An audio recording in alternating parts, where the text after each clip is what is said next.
नमस्कार बच्चों।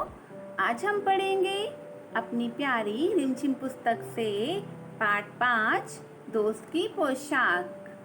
जैसा कि इसके नाम से ही पता चलता है, किसी दोस्त की पोशाक के बारे में बात हो रही है। आइए पढ़ते हैं। एक बार नसीरुद्दीन अपने बहुत पुराने दोस्त जमाल साहब से मिले।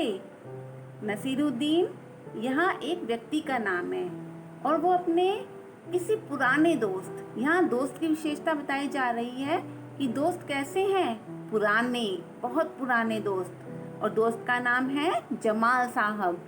उनसे मिले। अपने पुराने दोस्त से मिलकर वे बड़े खुश हुए। कुछ देर गपशप, गपशप का अर्थ होता है इधर उधर की बातचीत। जब कोई बहुत दिनों बाद हमसे मिलता है या कोई भी किसी से मिलता है तब गपशप तो बहुत होती है। तब दोनों गपशप करने के बाद उन्होंने कहा, चलो दोस्त मोहल्ले में घूम आए। ये किसने किससे कहा? नसीरुद्दीन ने अपने दोस्त जमाल साहब से कहा, चलो दोस्त मोहल्ले में घूम आए। जमाल साहब ने जाने से मना कर दिया और कहा, अपनी इस मामूली सी पोशाक में मैं लोगों से नहीं मिल सकता। मामूली का अर्थ होता है जिसका कोई महत्व ही ना हो। अब जमाल साहब अपने दोस्त के यहाँ तो आए थे, लेकिन उन्होंने कपड़े कुछ खास नहीं पहने हुए थे। पोशाक का अर्थ होता है कपड़े। नसीरुद्दीन ने कहा, बस इतनी सी बात। नसीरुद्दीन तुरंत उनके लिए अपनी एक भड़कीली अचकन, भड़कीली का अर्थ होता है तड़क भड़क वाली, जैसे कि खूब ज्यादा उसमें रंग बिरंगे रंग हो, ऐसी अचकन निकाल कर लाए और कहा, इसे पहन लो, इसमें तुम खूब अच्छे लगोगे, सब देखते रह जाएंगे। बन ठन कर का अर्थ होता है खूब सज संवर कर। दोनों घूमने निकले। दोस्त को लेकर नसीरुद्दीन पड़ोसी के घर गए। नसीरुद्दीन ने पड़ोसी से कहा, ये है मेरे खास दोस्त। खास का मतलब होता है जो उसके बिल्कुल नजदीक हो। जमाल साहब, आज कई सालों बाद इनसे मुलाकात हुई है।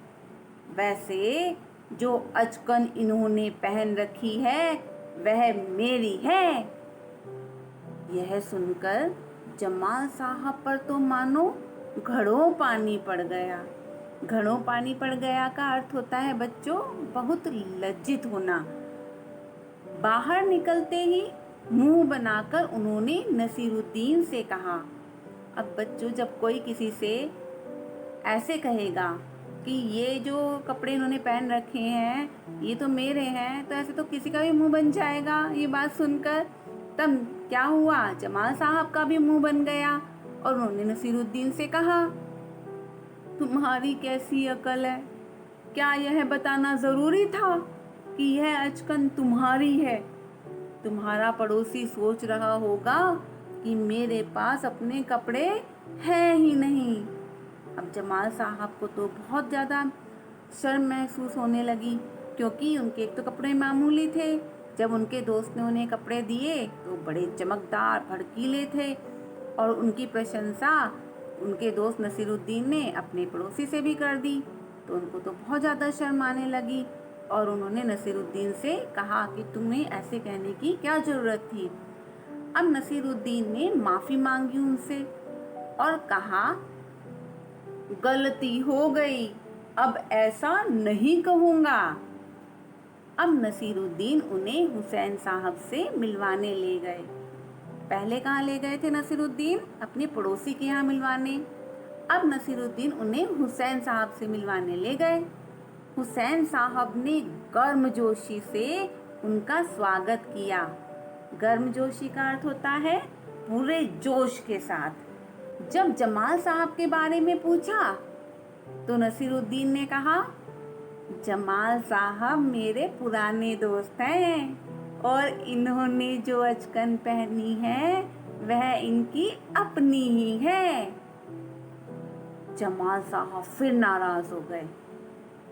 बाहर आकर बोले, झूठ बोलने को किसने कहा था तुमसे? नसीरुद्दीन ने कहा, क्यों? तुमने जैसा चाहा मैंने वैसा ही तो कहा। तब जमाल साहब ने उन्हें समझाया और समझाते हुए कहा, पोशाक की बात कहे बिना काम नहीं चलता क्या? उसके बारे में न कहना ही अच्छा है। तब जमाल साहब ने उन्हें समझाया नसीरुद्दीन को कि तुम पोशाक की बात मत करो, पोशाक की बात कहे बिना तुम्हारा काम नहीं चलेगा क्या? जमाल साहब को लेकर नसीरुद्दीन आगे बढ़े। तभी एक अन्य पड़ोसी मिल गए।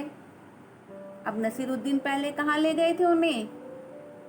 पड़ोसी के यहाँ, फिर ले गए थे हुसैन साहब के यहाँ। अब जब वो जा ही रहे थे तभी उन्हें रास्ते में एक अन्य पड़ोसी मिल गए। अन्य मतलब कोई दूसरे पड़ोसी मिल गए। नसीरुद्दीन ने जमाल साहब का परिचय उनसे करवाया। परिचय का अर्थ होता है कि किसी के बारे में बताना कि ये कौन है। अब उन्होंने कहा, किससे? अन्य पड़ोसी से कहा, मैं आपका परिचय अपने पुराने दोस्त से करवा दूं।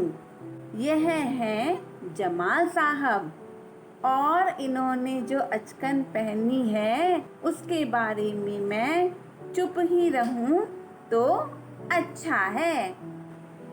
बच्चों, हमने इस पाठ के बारे में पढ़ा दोस्त की पोशाक। इसमें हमने यही पढ़ा कि नसीरुद्दीन के दोस्त का नाम जमाल साहब होता है और वह अपने दोस्त को मोहल्ले में घुमाने ले जाते हैं। वहाँ उनको एक अन्य पड़ोसी मिलते हैं, किसी पड़ोसी के यहाँ भी ले जाते हैं। वो हुसैन साहब से भी मिलवाने ले जाते हैं। हुसैन साहब उनका गर्मजोशी से स्वागत करते हैं।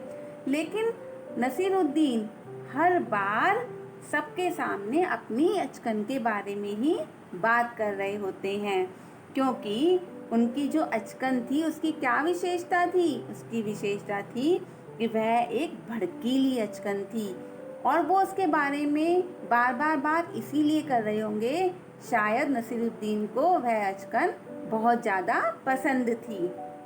आशा करती हूँ आपको ये पाठ समझ में आया होगा। आप इसको पढ़ें, समझें और दोहराएं। धन्यवाद।